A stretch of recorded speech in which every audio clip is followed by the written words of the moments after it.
İnanmıyorum. Şaka gibi. Güzel.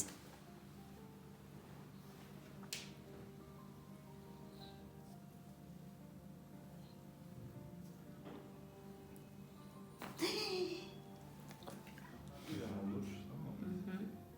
Pek olmaz. Başladın mı? Tamam. Şimdi oyunda bazı manipülasyonlardan biri de bu. Gevşeyin, rahat olun. Şu kolunuzu alacağım. Şöyle bırakabilirsiniz. Şu kolunuzu da şöyle tutabilirsiniz. Evet. Çok rahat olun. Bir nefes alın. Tekrar bir nefes.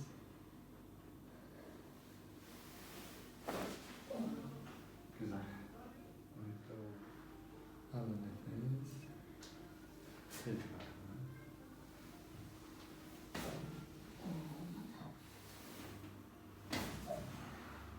Bir nefes alın. Verin bakalım. Tekrar büyük. Verin.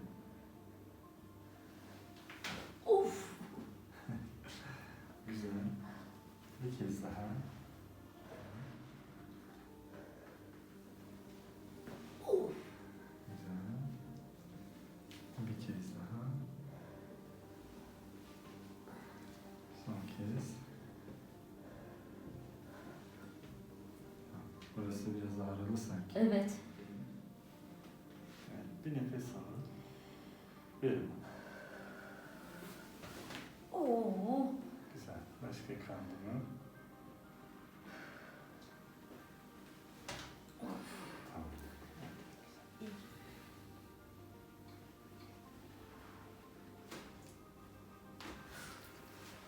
Güzel. Boynum gibi çıtladı.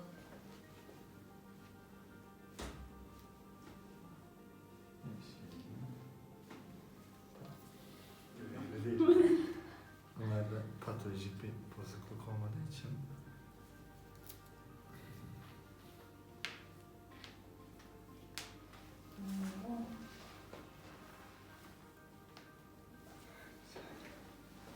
ve elleri de yapalım.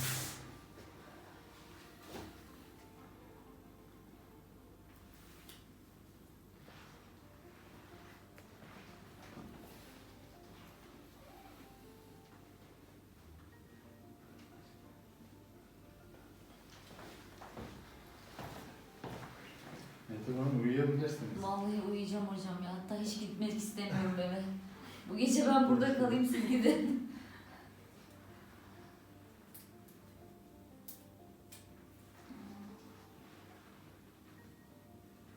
Hocam hiç bu kadar... Böyle gevşeyin, tamam mı? 1, 2, 3, 4, 5, 6, 7, 8, 9, 10. Güzel. Sonra diğerine. Evet. 1, 2, 3, 4, 5, 6, 7, 8, 9, 10. Sonra her ikisini beraber. Ama benim hiç ağrımıyor ki şu an.